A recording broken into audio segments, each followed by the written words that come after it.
ഭ്രമണപഥത്തിലെത്താതെ തിരിച്ച് താഴേക്ക് വീഴുന്നൊരു സമയമുണ്ടായിരുന്നു.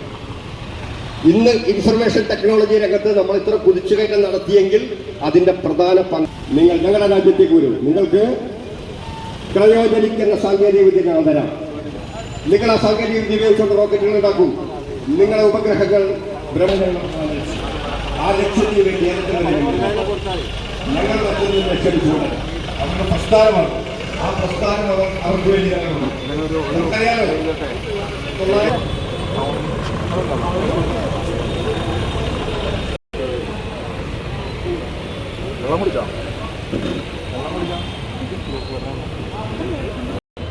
മണ്ഡലത്തിലെ വികസന പ്രവർത്തനങ്ങളെ കുറിച്ച് 3 ദിവസം നീണ്ടു നിൽക്കുന്ന ഒരു സന്ദേശ നമ്മൾ സംഘടിപ്പിച്ചു. 5-ാം തീയതി ഇതിന്റെ ഔപചാരികമായ ഉദ്ഘാടനം അമ്പലമേട് വെച്ച് കേന്ദ്ര കമ്മിറ്റി അംഗം സഖാവ് പുത്തനത്ത് ദിനേശൻ നിർവഹിച്ച് കഴിഞ്ഞ 2 ദിവസം മണ്ഡലത്തിന്റെ വിവിധ ഭാഗങ്ങളിലൂടെ നമ്മൾ ഈ 5 വർഷക്കാലം കേരളത്തിലെ ഗവൺമെന്റ് നമ്മുടെ നിയോജക മണ്ഡലത്തിലെ എന്ത് വികസന പ്രവർത്തനങ്ങൾക്കാണ് സഹായം ചെയ്തിരിക്കുന്നത്, എത്രത്തോളം തുക അതിന് അനുവദിച്ചിട്ടുണ്ട്, ഇത്തരം കാര്യങ്ങളാണ് നമ്മൾ സജീവമായിട്ട് ചർച്ച ചെയ്ത് വരുന്നത്. 2021 മുമ്പ് നമ്മുടെ മണ്ഡലം എങ്ങനെയായിരുന്നു? മണ്ഡലത്തിലെ വികസന പ്രശ്നങ്ങൾ, റോഡിന്റെ പ്രശ്നങ്ങൾ, കുടിവെള്ള പ്രശ്നങ്ങൾ, ഭവനരഹിതരായിട്ടുള്ള ആളുകൾ, പട്ടയമില്ലാത്ത ആളുകൾ, ചികിത്സാ സഹായം ലഭിക്കാത്ത ആളുകൾ, BPL കാർഡുള്ളവരുടെ എണ്ണം, അങ്ങനെ എണ്ണി പറഞ്ഞു കഴിഞ്ഞാൽ 2021 മുമ്പും 2021 ശേഷവും 2 കാലഘട്ടവും എന്താണ് വികസനം എന്ന് ജനങ്ങൾക്ക് മനസ്സിലാക്കുകയുള്ളൂ. അവർ 2021 മുമ്പ് ഭവനരഹിതരായിട്ടുള്ള 1500ഓളം ആളുകൾ, അപേക്ഷകൾ നമ്മുടെ മണ്ഡലത്തിലുണ്ടായിരുന്നു. അന്നത്തെ MLA ഏതെങ്കിലും തരത്തിൽ ഇതിനെ മുൻകൈ എടുത്തുകൊണ്ട് ഭവനരഹിതരായിട്ടുള്ള ആളുകളെ സഹായിക്കാൻ തയ്യാറായിട്ടുണ്ട്. അന്നത്തെ കണക്കും ഇന്ന് 2021 ശേഷം 1350, അതായത് ഞാൻ MLA ആയിട്ട് വരുമ്പോൾ 1500 അപേക്ഷകളാണ് പെൻഡിംഗ് ഉണ്ടായിരുന്നത്. 1350 ഭവനങ്ങൾ നമ്മൾ പുതുതായിട്ട് കൊടുക്കാൻ കഴിഞ്ഞു. SC/ST വിഭാഗത്തിൽപ്പെടുന്ന 541 ആളുകൾക്ക് വീട് കൊടുക്കാൻ കഴിഞ്ഞു. സ്വാഭാവികമായിട്ടും ഒരു ജനകീയ സർക്കാർ ഭരിക്കുമ്പോൾ ജനങ്ങൾ ആഗ്രഹിക്കുന്നത് അവർക്ക് വേണ്ടി ജനപ്രതിനിധികൾ കാര്യമായ ഇടപെടലുകൾ നടത്തണമെന്നാണ് പറയുന്നത്. പക്ഷെ കഴിഞ്ഞ MLA എന്താ പറയുന്നത്?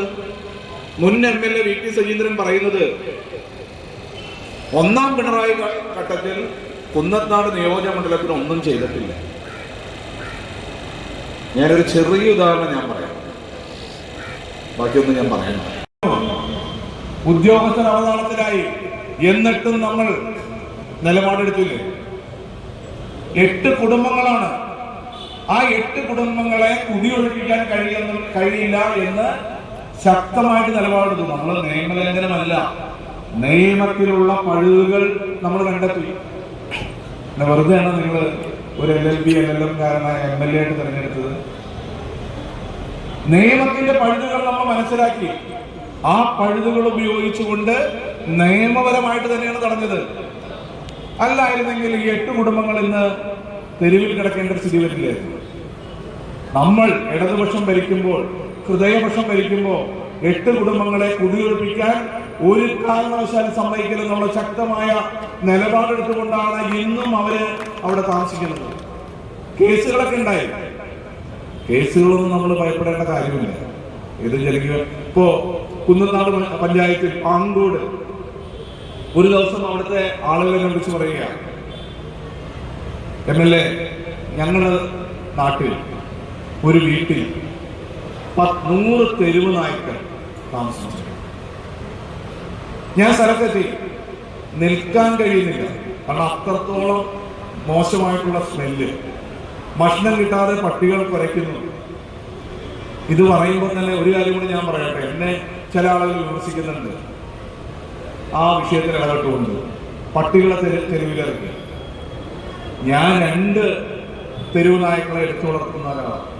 അതിന്റെ പേര് ലില്ലിക്കുട്ടി, മറ്റേത് പോയിട്ട്. ഒരെണ്ണം ഹൈക്കോടതിയിൽ എടുത്തുകൊണ്ട് വന്ന് എൻ്റെ ഭാര്യ എടുത്തുകൊണ്ട് പറഞ്ഞു. ഒരെണ്ണം ഞാൻ കിടക്കുമ്പോഴത്തെ ഗീതുവിൻ്റെ വീട്ടിലുള്ള പ്രസവിച്ച് കിടന്നു. ഇത് 2ഉം സുഖമായിട്ട് ജീവിക്കുന്നുണ്ടാവും. അപ്പൊ തെരുവ് നായ്ക്കളെ എങ്ങനെയാണ് സംരക്ഷിക്കണമെന്ന് എനിക്ക് നന്നായിട്ട് അറിയാം. ആ വിഷയത്തിൽ ഇടപെട്ട് കഴിഞ്ഞപ്പോ വലിയ കോലാഹലം. ലോകത്തുള്ള മൃഗസ്നേഹികൾ മുഴുവൻ വിമർശനം. ഞാൻ എന്തോ വലിയ കുഴപ്പക്കാരനാണ് പട്ടികളെ തെരുവിലേക്ക് ഇറക്കുന്നത്. നമ്മൾ തെരുവ് നായ്ക്കളെ സംരക്ഷിക്കണം. പക്ഷേ അതുകൊണ്ട് അവിടുത്തെ ജനങ്ങളുടെ സ്വൈര വികാരം, ജീവിതം നശിപ്പിക്കരുത്. നിലപാടെടുത്തു. ADM-നെ വിളിച്ചു. ഒന്നും ചെയ്യാൻ കഴിയില്ല.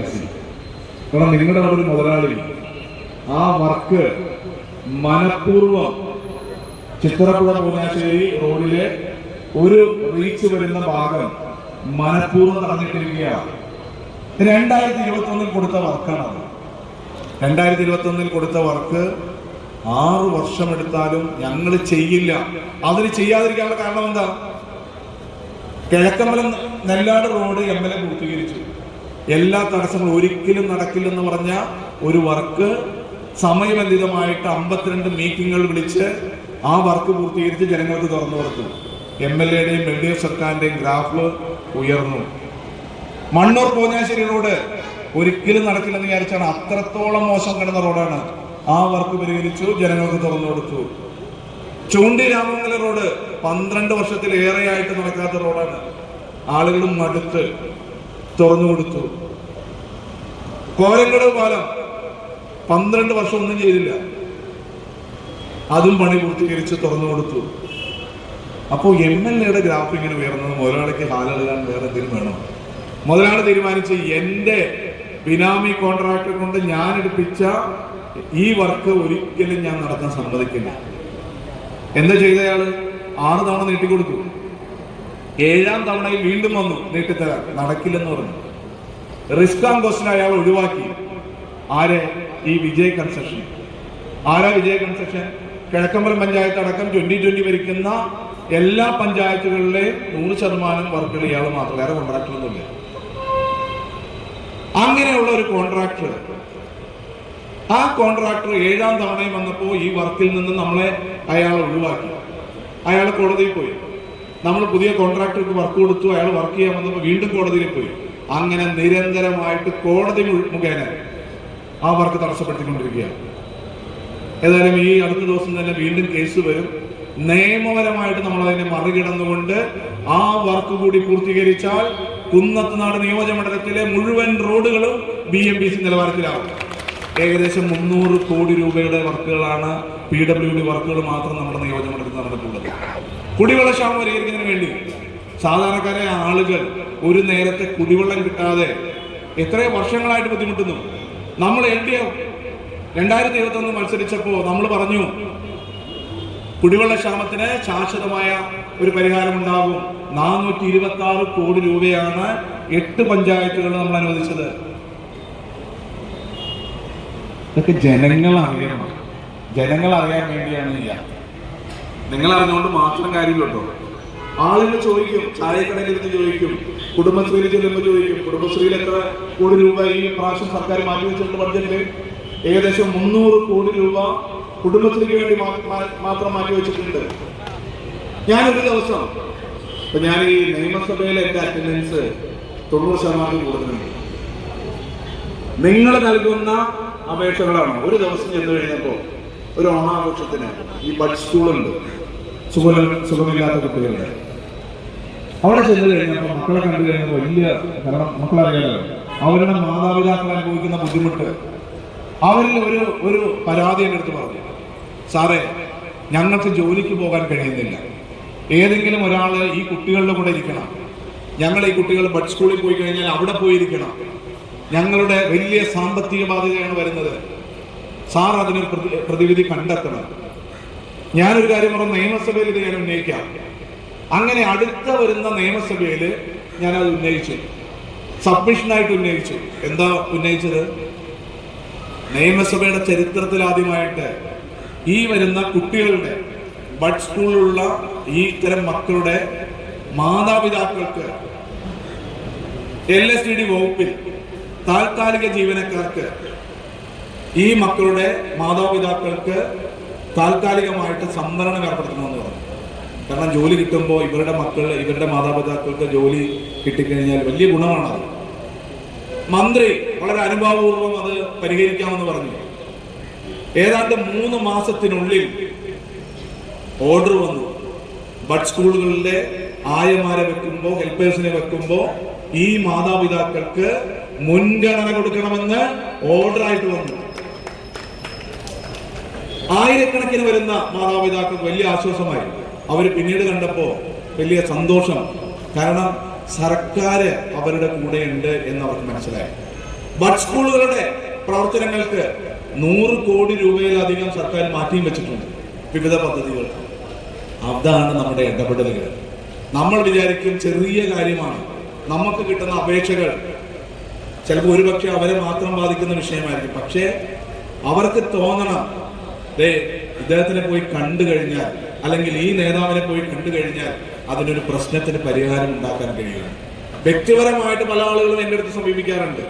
പക്ഷെ അതിലപ്പുറം ഒരു നാടിനെ ഒന്നായി ബാധിക്കുന്ന വിഷയങ്ങളിൽ എൻ്റെ കഴിവിന്റെ പരമാവധി നിങ്ങളുടെ കൂടെ നിന്നു എന്ന് തന്നെയാണ് ഞാൻ കരുതുന്നത്. കാരണം സർക്കാർ അതിന് കൃത്യമായിട്ട് നമുക്ക് ഫണ്ടുകൾ അനുവദിച്ചിട്ടുണ്ട്. കൃഷിഭവൻ ഏകദേശം 50 കോടി രൂപയാണ് കൃഷി വകുപ്പ് മാത്രം നമ്മുടെ ഈ മണ്ഡലത്തിൽ തന്നിരിക്കുന്നത്. സ്മാർട്ട് കൃഷിഭവൻ ജില്ലയിൽ തന്നെ ഒരെണ്ണം അനുവദിച്ചുള്ളത് അത് നമുക്കാണ്. അങ്ങനെ ഓരോന്നും ഞാനിങ്ങനെ എണ്ണി പറയുമ്പോൾ നിങ്ങൾ അത്ഭുതപ്പെടേണ്ട, അതിന്റെ ഒരു ലിസ്റ്റ് കൃത്യമായിട്ട് എൻ്റെ കയ്യിൽ ഉള്ളത് കൊണ്ടാണ്. പഞ്ചായത്ത് റോഡുകൾ, ഗ്രാമീണ റോഡുകൾ 8 കോടി രൂപയാണ് അനുവദിച്ചത്. KSEB 100 കോടി രൂപ, വ്യവസായ വികസനത്തിന് വേണ്ടി 100 കോടി രൂപ, ഇൻഫോ പാർക്കിന്റെ 3ാം ഘട്ടം 300 ഏക്കറിലെ പുതിയ സംരംഭം വരാൻ പോവുകയാണ്. അതുകൂടിയൊക്കെ വന്നു കഴിഞ്ഞാൽ നമ്മുടെ നിയോജകമണ്ഡലത്തിന്റെ മുഖം മാറുമെന്നുള്ള കാര്യത്തിൽ ഒരു സംശയമില്ല. കേരളം വികസനത്തിന്റെ കുതിപ്പിലേക്ക് പോകുമ്പോൾ അതോടൊപ്പം നമ്മുടെ നിയോജകമണ്ഡലം ആ കുതിപ്പിനോടൊപ്പം പോകണമെങ്കിൽ വരാൻ പോകുന്ന നിയമസഭാ തെരഞ്ഞെടുപ്പിൽ LDFന്റെ ഒരു MLA ഇവിടെ നിന്ന് ഉണ്ടാകേണ്ട ആവശ്യമാണ്. വികസന മുന്നേറ്റ യാത്രയിൽ നമ്മൾ പറയേണ്ടത്. ആ യാഥാർത്ഥ്യത്തിലേക്ക് നമ്മൾ അടുക്കുവാൻ പോവുകയാണ്. നിങ്ങൾ നൽകിയ ഈ സ്വീകരണത്തിന് ഹൃദയം നിറഞ്ഞ നന്ദി രേഖപ്പെടുത്തിക്കൊണ്ട് നിർത്തുന്നു. നന്ദി, നമസ്കാരം. ഇവിടെത്തിയ ജാഥയ്ക്കുള്ള സ്വീകരണമാണ്. ഈ സ്വീകരണം കൊടുക്കുന്ന സാഹചര്യം പുറകിലാ പോയിരിക്കുന്നത്. ബൂത്ത് കമ്മിറ്റിക്ക് വേണ്ടി സെക്രട്ടറി സിറ്റി ജോണി, രമണി ഗോപി, സുലോചന, TP ജോണി, PK ഇബ്രാഹിം, സലാഹുദ്ദീൻ മുഹമ്മദ്, ബാലസംഘത്തിന് വേണ്ടി Muhammad Yasin,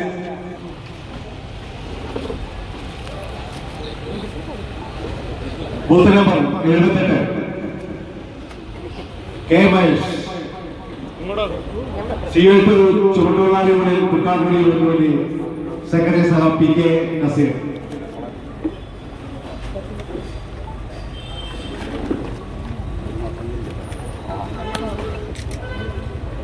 booth number 78 sir K Raveendran, sir PG Sajeev, K Manoj, ഡിവൈഎഫ്ഐക്ക് വേണ്ടി ജോബി ജോസഫ്,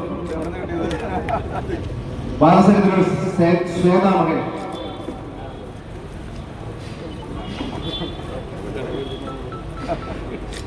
എൺപത്തിയൊന്ന് TD ദേവസി, ബാബു തോമസ്, PKS വേണ്ടി മീന, ഡിവൈഎഫ്ഐ രാജേഷ്, CPIയുടെ കിഴക്കമ്പലം ബ്ലോക്ക് കമ്മിറ്റിക്ക് വേണ്ടി സഖാവ് മനോജ്,